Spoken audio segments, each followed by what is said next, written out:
કલ્પના કરો કે તમે અમેરિકામાં બેઠા છો, તમારી નોકરી કરી રહ્યા છો અને હજારો કિલોમીટર દૂર ભારતમાં એક પછી એક એરપોર્ટ, સ્કૂલ, કોલેજ અને સરકારી કચેરીને બોમ્બથી ઉડાવી દેવાની ધમકીભર્યા ઈમેલ મોકલી રહ્યા છે. અને સૌથી મોટો તો સવાલ એ છે કે આ ઈમેલ મોકલનાર વ્યક્તિ ક્યાં છે?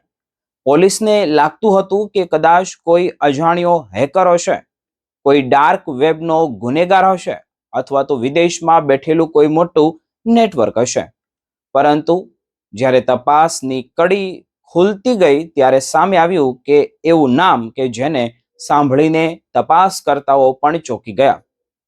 આરોપ છે કે અમેરિકાના ટેક્સાસ રાજ્યના ઓસ્ટિનમાં સોફ્ટવેર એન્જિનિયર તરીકે કામ કરતો ભારતીય મૂળનો શરથ સુબ્રમણ્યમ શંકર વર્ષ 2023 થી 2025 વચ્ચે ભારતમાં 1500થી વધુ નકલી બોમ્બ ધમકીના ઈમેલ મોકલતો હતો. તમિલનાડુના જે તિરુવેલ્વેલી છે તેમાં જિલ્લામાં જોઈએ તો અંબા સમુદ્રનો એક રહેવાસી શરથ જ્યારે 22 જુલાઈએ ભારત આવ્યો ત્યારે ચેન્નાઈ એરપોર્ટ પર ઉતર્યો ત્યારે તેને ખબર નહોતી કે તપાસ એજન્સીઓ પહેલેથી જ તેની રાહ જોઈ રહી હતી. તેનો વિરુદ્ધ લુક આઉટ સેલ્યુલર જારી થઈ ચૂક્યો હતો અને એરપોર્ટ પર ઇમિગ્રેશન અધિકારીઓએ તેને અટકાયતમાં લીધો. ત્યારબાદ તમિલનાડુ એટીએસ એ ધરપકડથી કરી અને પરંતુ મિત્રો, આ કેસમાં સૌથી ચોંકાવનારી વાત માત્ર 1500 ધમકીભર્યા ઈમેલની નથી. સવાલ છે કે આટલા મોટા પ્રમાણમાં ઈમેલ મોકલ્યા પછી પણ તે પોતાની ઓળખ છુપાવવામાં કેવી રીતે સફળ રહ્યો? તપાસ મુજબ આરોપીએ પોતાની ઓળખ અને લોકેશન છુપાવવા માટે ટોર browser, VPN, dark web, encrypted communication અને વિદેશ સર્વરનો ઉપયોગ કર્યો હતો. એટલે તપાસકર્તાઓ માટે તેને શોધવો સરળ નહોતો. માત્ર તમિલનાડુમાં જ તેના વિરુદ્ધ 100થી વધુ કેસ નોંધાયા હોવાનું સામે આવ્યું છે અને ચેન્નાઈ પોલીસ વિસ્તારમાં વર્ષ 2025 દરમિયાન 300થી વધુ ખોટી ધમકીઓ મળતા સુરક્ષા દળોને વારંવાર બોમ્બ ડિક્લેરના ટીમ સાથે તપાસ કરવી પડતી હતી. એરપોર્ટ હોય કે સ્કૂલ કોલેજ હોય કે અન્ય યુનિવર્સિટી, સરકારી કચેરી હોય, કોઈ રાજકારણી અને પોલીસ અધિકારી, અનેક સ્થળો અને લોકોને આ ધમકીઓનો સામનો કરવો પડ્યો હતો. પરંતુ હવે સવાલ તો એ છે કે આ આખો કેસનો સૌથી મોટો ટ્વિસ્ટ ક્યાં?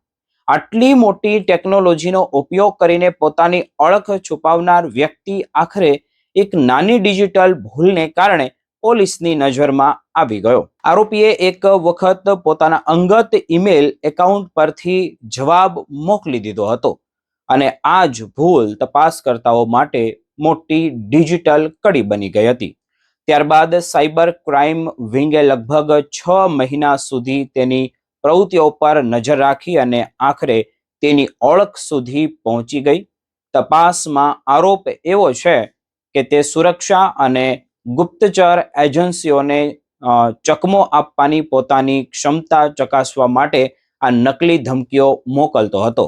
એટલે કે માત્ર એક મજાક કે ગુસ્સાની ઘટના નહીં, પરંતુ પોતાની ઓળખ છુપાવીને સિસ્ટમને કેટલો સમય ચકમો આપી શકે તે તપાસવાનો પ્રયાસ હતો.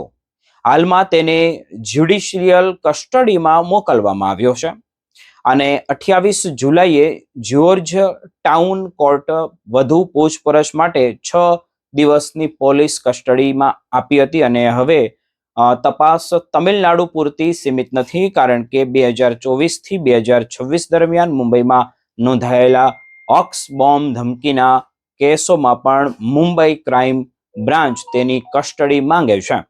અમેરિકામાં રહેતા ભારતીય અને ગુજરાતીઓ માટે આ ઘટના એક મોટી ચેતવણી પણ છે. ડિજિટલ દુનિયામાં તમે ગમે તેટલી ટેકનોલોજીથી તમારી ઓળખ છુપાવવાનો પ્રયાસ કરો, પણ એક નાની ભૂલ આખી ડિજિટલ કડી ખોલી શકે છે અને આ કેસમાં પણ અંતે હજારો કિલોમીટર દૂર અમેરિકામાં બેઠેલો વ્યક્તિ સુધી પહોંચનાર સૌથી મોટી કડી કોઈ મોટું હેકિંગ નહીં, પરંતુ તેની પોતાની એક નાની ડિજિટલ ભૂલ બની ગઈ હતી.